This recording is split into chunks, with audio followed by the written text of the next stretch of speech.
Hello and welcome to episode 104 of Tall Guy Talks Travel with Rick Doherty. Of course, I am your host, Rick Doherty.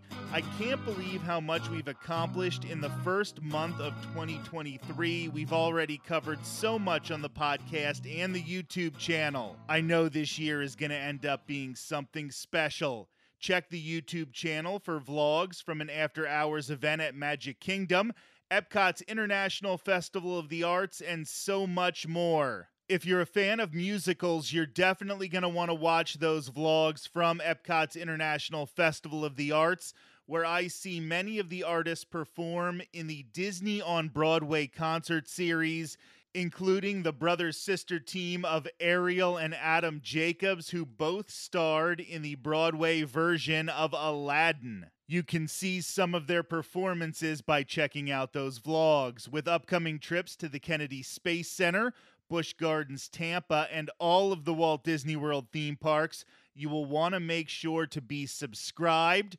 We're also getting close to one of my favorite festivals, and that's Mardi Gras at Universal Orlando Resort. I often say that Universal's Mardi Gras is the best Epcot festival, even though it is not at Epcot. Before we get started, just some very quick Disney news. This episode is going live on Thursday, January 26th of 2023, which means tomorrow will be the grand opening of Mickey and Minnie's Runaway Railway over in Disneyland. This is not just going to be a carbon copy of the version at Disney's Hollywood Studios, because it will take place in the El Capitan Theater, have a completely different queue system, and have an extra scene that does not appear over in Walt Disney World. Speaking of the Florida theme parks, the Disney Skyliner has been down for a scheduled refurbishment.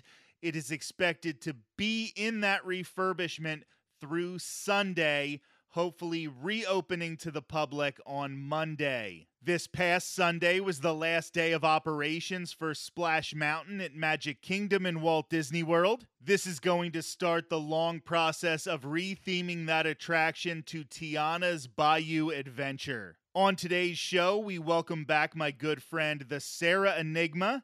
In addition to talking about Disney and Harry Potter, Sarah also discusses her struggle with chronic illness on her Instagram account at The Sarah Enigma. Due to chronic illness, Sarah has not been able to visit Walt Disney World since before the pandemic.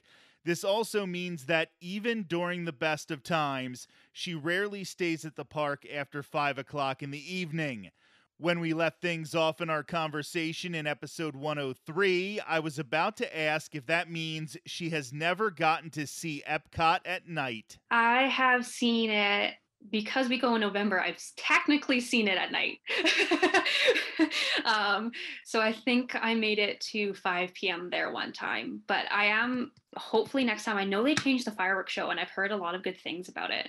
And I'd actually like your opinion if it's worth staying for the fireworks at Epcot. So Harmonious is going away for a new show, and I don't know by the next time that you get down there if the new show will be in place. It probably will be in place. But Harmonious has gotten a lot of negative feedback from a lot of Disney people. I think they don't like the barges during the day. Gotcha. But the show itself is one of my favorite shows. I think I like it more than the current Magic Kingdom fireworks show. It is that good in my opinion. My favorite moment in the parks in 2022 was a day that my wife Courtney and I met up with Marissa and her cousin Natalie at Epcot, and it started pouring. So everybody left. Everybody left Epcot because it was late at night and it was pouring. But then there was a small gap. We were able to hide in a store right by a park bench that was right by the water. And we're like, when this rain stops, we're going to jump out and grab that park bench.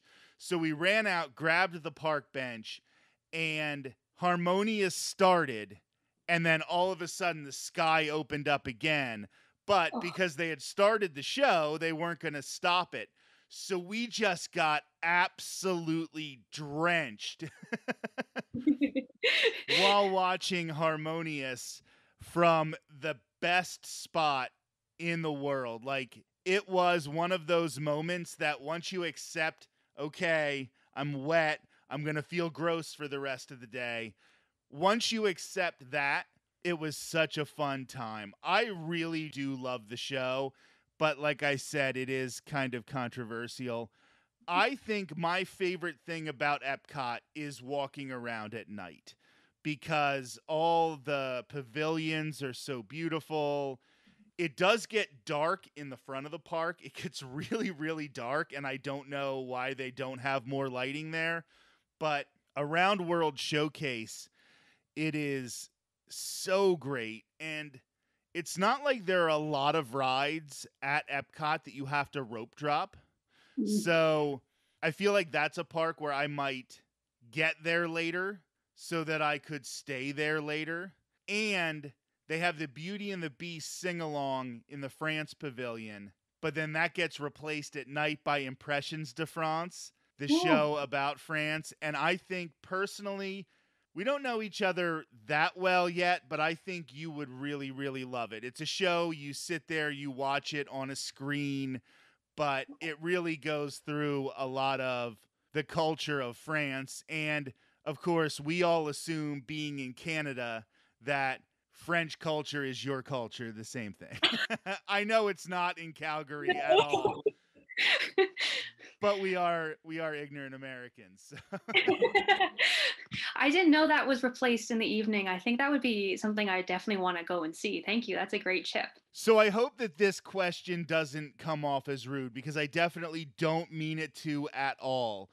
But do you ever feel like when you do have to say, it's 5 o'clock, we've been going all day, I'm done, do you ever worry that the other people in your party are going to be like, no, I want to stay, I want to keep doing this? Or do you just really have that connection where you know everybody is going to be okay with it and that maybe they're tired anyway? Yeah, it's not a rude question. I think for the people I go with my mom and my twin sister. And we live together, the three of us, and that's our family unit. So we are very close. I have chronic illness. My mom has mobility issues, so we have to rent her a wheelchair in the park. So I think for us, we're a very unique family structure. I think in that way, we are very connected, like you said. So when I say I'm tired, they know I'm tired. And actually, usually they're the ones that look at me and say, yeah, we're going home, you're done. Because I think they can just look at my face and know. I think if I went with friends or something, or anyone else, I definitely would feel that, like, oh, I don't want to ruin your magic, or oh, no, it's okay, I can go a little bit longer.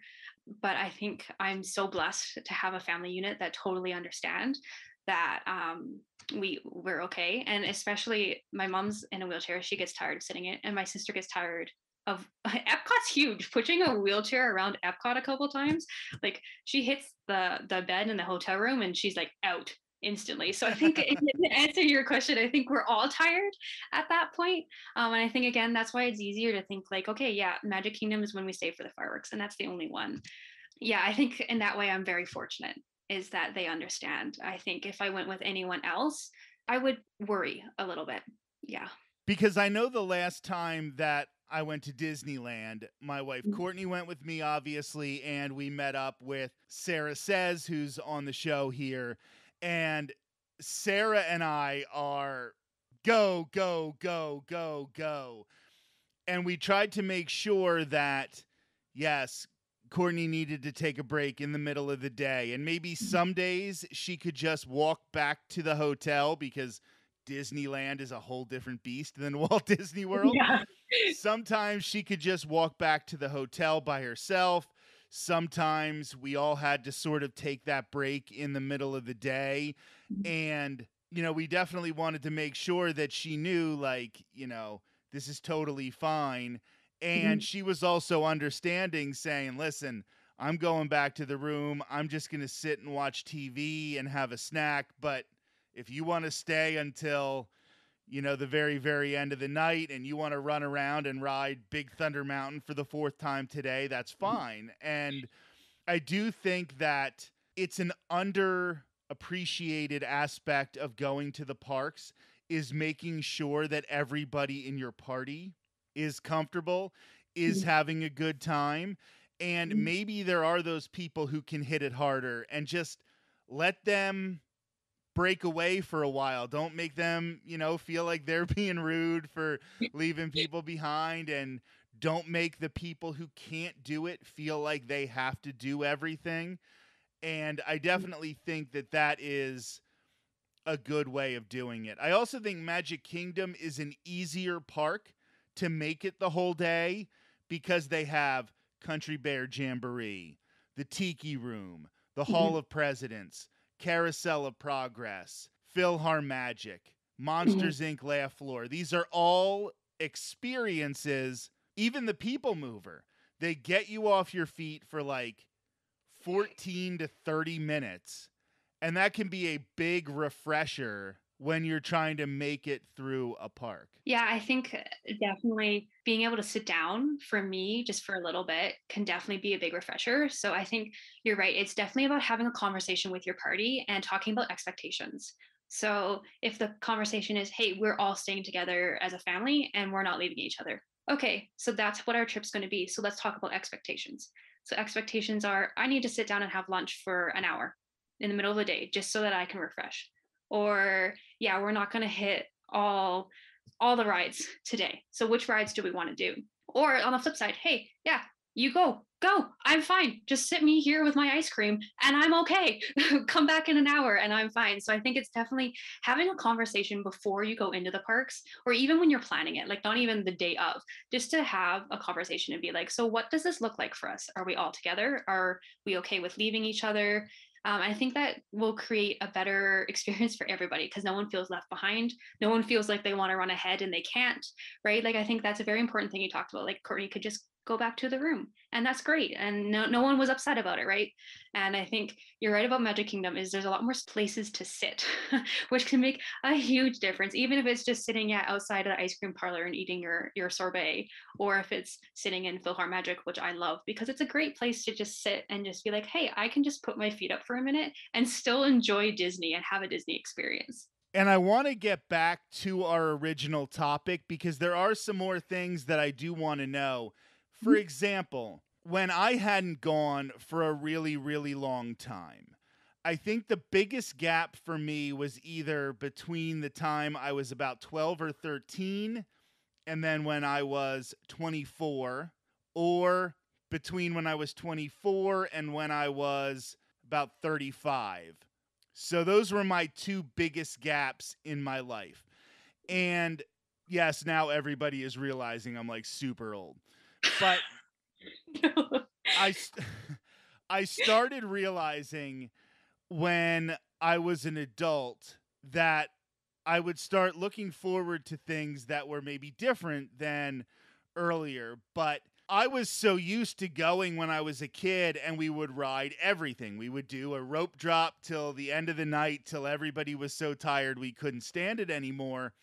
So I never really had the rides that were my favorite because I knew we'd do everything.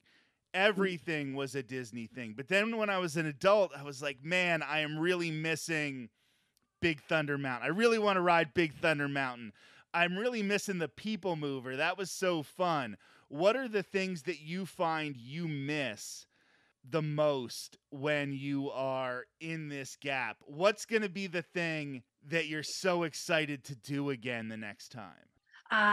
The first thing that pops in my head is meeting Mickey Mouse. I love Mickey, and it doesn't matter which park we go to, I will meet Mickey.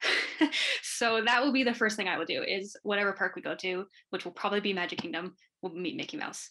Because Mickey is Disney to me. I'm like wearing my Mickey shirt. Like, so that's definitely one thing. I find I'm missing the Little Mermaid ride in Magic Kingdom. I love the artistry in it, especially under the sea with all the fish.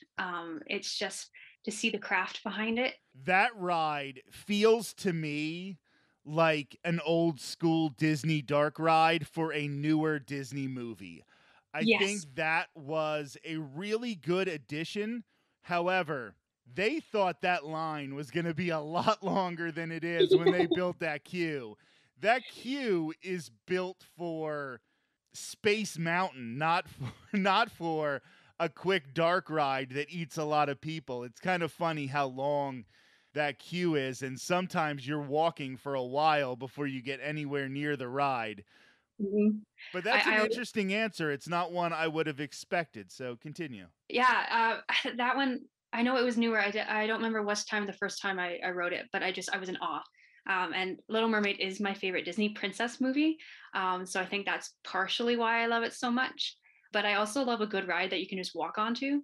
And you know when it says like there's like 20 minutes or 10 minutes on the ride, you literally can just keep walking onto the ride because you're right, the queue is so long. By the time you get there, it's already been 10 minutes. So, so I think that one is definitely something I miss. I've only been on Frozen Ever After once, and I'm a big Frozen fan, so I am definitely looking forward to riding that more than once the next time we go. I feel like I haven't got the full experience yet, so So that is an individual Lightning Lane ride. Will you consider paying to do it one time without having to wait in the queue? Would that be something that you would consider, knowing how much it is an important ride for you? I don't know. I think it would honestly depend how much it was, because I like buying souvenirs.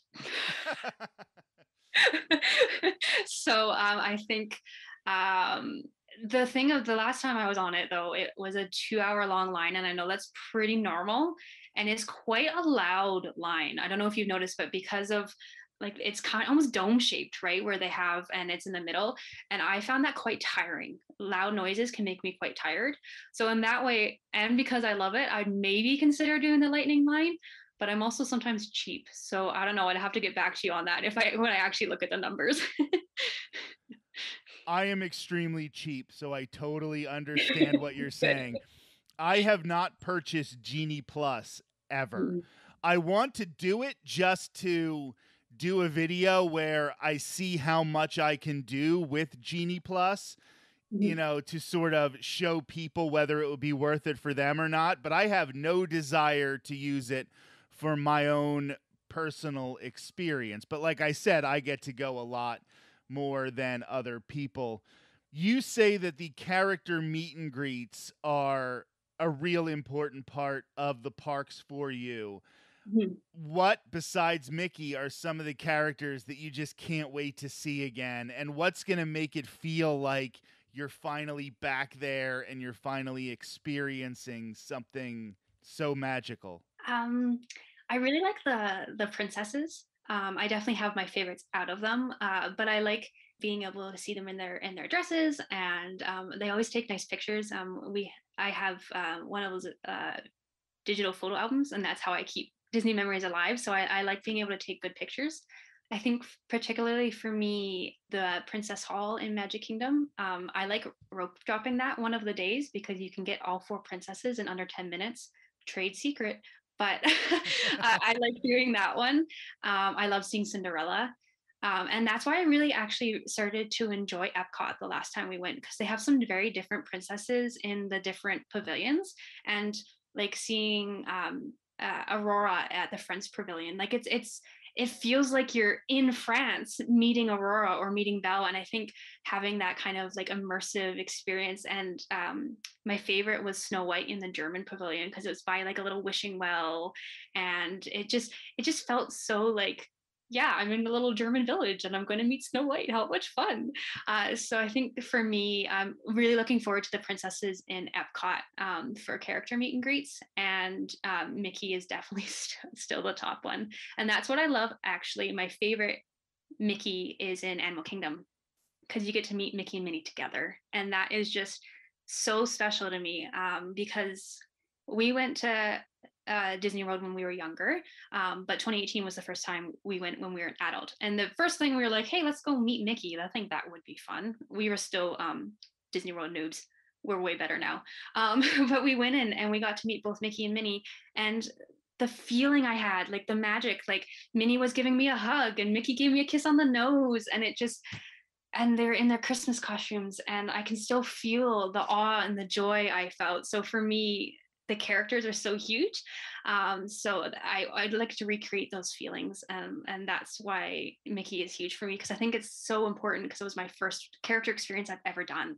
I know a lot of times rope dropping the Mickey meet at Magic Kingdom, like that can kind of build a big line. Like a lot of people think, let's meet Mickey first thing of your vacation. Now, if it's important to you, like it might be for you the next time, that's fine. But the one place where I find rope dropping Mickey is the best is that Animal Kingdom meet and greet. At the end of last year, I did a video where I was trying to show you all of the great things that you can do at Animal Kingdom without riding any rides. Yeah. So I decided that I would rope drop that meet and greet with Mickey and Minnie. And I think it was a 10-minute wait, something like that. And that one can get really, really long because it's both Mickey and Minnie at the same time. They have their special safari outfits on, and that's a really cute picture. So, depending on what your day is going to be like at Animal Kingdom, if that's an important one for you, I say rope drop it. Because if you're not doing Flight of Passage, and I assume you don't do Flight of Passage because it's a big screen, and I know that it has made people I know feel uncomfortable, so I would imagine it does that for you. The only other thing I could really think of rope dropping is the safari that Mm. gets a big line or is better early in the morning, but that Mickey meet and greet, you can definitely get right in and right off of that meet and greet and maybe head back to the safari then. It's a really good way to start the day. We've enjoyed planning Animal Kingdom for our next trip, because I think you're right. There's a lot of things you can do that you don't really know you can do, like the walks and the safari and everything. But I think we'll definitely rope drop Mickey and Minnie, because I think that would just be something quick but also great. And speaking of things I really miss, Animal Kingdom's Lion King show. I cannot wait to see it. It is like my favorite show ever in the Disney park. I just absolutely love it. And we were like considering like not going to Animal Kingdom. I'm like, Lion King, please. So I'm so excited for that.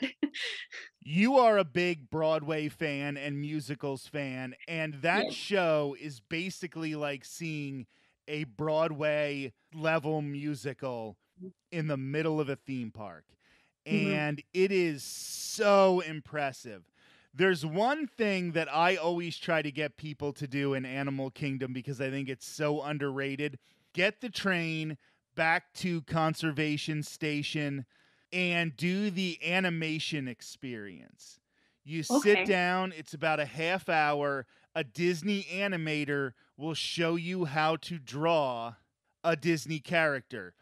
Because it's Animal Kingdom, it's always an animal character. I've done Simba, I've done Scar, I've done TikTok, the crocodile or alligator from Peter Pan. I've done Dumbo. There's so many really interesting characters, but it's fun to see how these people are so talented that not only can they draw that well, but they can get you to draw that well as well, just sitting there for 20 minutes. It's really, really a fun thing. You get a little souvenir, you get your drawing if you want to put it up on the fridge. I usually just take a picture of it, post it on social media, and then throw it away. But that is a really fun experience. And for somebody like you who has to pace yourself Mhm. in a park like Animal Kingdom, which can get so hot and Yeah. there's so much walking, Mhm. that this is just a way to sort of get off your feet for a little while and relax in an experience a lot of people don't know exists. Yeah, that sounds really interesting. I'll definitely have to put it on the list. Thank you. And I assume the last time that you went, Hollywood Studios was maybe a half day park. Yeah, we park hopped that day. I don't know if a lot of Star Wars was open yet. And Toy Story was, but we only did Toy Story Mania. So it was definitely a half day. That is going to be a whole different vibe the next time that you get to go to Walt Disney World, because you have complete Toy Story Land. And I know that you don't like intense roller coasters, but I would suggest Slinky Dog Dash, because if you can handle Hagrid's, you can Yeah. do Slinky Dog Dash. Yeah. It is such a fun, family-friendly roller coaster. Mickey and Minnie's Runaway Railway, knowing how much you love Mickey Mouse and how much he is a part of your fandom for Disney, you have to ride that ride. It's so fun. Hollywood Studios is just so much better right now than it was just a couple years ago, because obviously Galaxy's Edge changes the whole dynamic. Now it is a bigger, fuller park. Mhm. Yeah, I'm super stoked for Mickey and Minnie's Runaway Railway. Like, so excited. I was crushed that it wasn't open yet in 2019. So that one will be exciting. I love Toy Story Mania, so maybe yeah, trying Slinky Dog Dash would be a good one too. And yeah, I don't think with Star Wars and just even more walking now, it's definitely going to be a full day of Hollywood Studios. Yeah. So, just going back to one other thing we were talking about earlier, you said that because of your special requirements, you need a room with a kitchen. Does this Yes. mean you usually stay off property, or do you try to stay on property? We have to stay. It's just off property. It's really close. It's a Marriott, and it's just has kitchens in the suites. So we can't actually stay in on property, because if you need a suite with a kitchen, the price is astronomical. So it's not. I think it's a 13-minute drive to Magic Kingdom. It's very close. So you still feel like you're on the property, but yeah, unfortunately, I do need a kitchen. So because I have to pack my own lunches and I have to pack my dinner, and they have a breakfast buffet that my mom and sister can eat out of. So it works for the family. It gets a lot of like the school bands. It's one of those hotels, that has like the free buffets and everything. Um, so yeah, it's a perfect solution for what I need, because it's just a little kitchen. You can rent a blender or anything you need, but you can actually get rooms that you can see the Magic Kingdom fireworks from. So it's pretty close to on the property. Yeah, so it works. That actually sounds phenomenal. Then you drive in every day. Are there any restaurants in Walt Disney World that you do try to eat at them, where maybe you can't eat at them every day, but you pick one or two restaurants through the course of your vacation? Do you try to eat there at all? Yeah, that's actually going to be a new thing for the next time we go, which I'm quite excited about. I've been able to, through some of my healing, eat more foods. So it'll actually be worth it to try and go to a restaurant this time. So I still have to pick and choose carefully which restaurants, because I am celiac, and tons of other allergies. But the ones that we're looking into are Santa at Animal Kingdom Lodge. And I also just want to explore Animal Kingdom Lodge. If you can get the bread service at Sanaa, yes, there's probably some of the dips you won't be able to have. There might be some of the breads, but that is so good. And walking around Animal Kingdom Lodge and seeing the savannah is worth it in and of itself. Yeah, I think that's why it was definitely a top on our list, is because we haven't explored Animal Kingdom Lodge, and I love the safari in the park. So it just feels kind of like an extension of the park, the Animal Kingdom Lodge. So that one's something completely new that I'm looking forward to doing next time.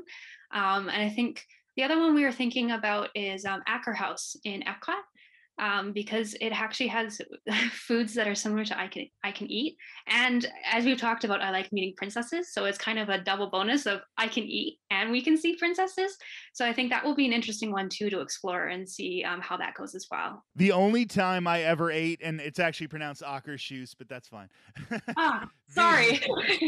the only time I ever ate there was, it was a long time ago, and it was before they had the princesses. So it was like really easy to get a reservation, and now it is not so easy to get a reservation there. But no, that will be an excellent dinner. That just came back very recently, so I definitely see why you have that one on your list.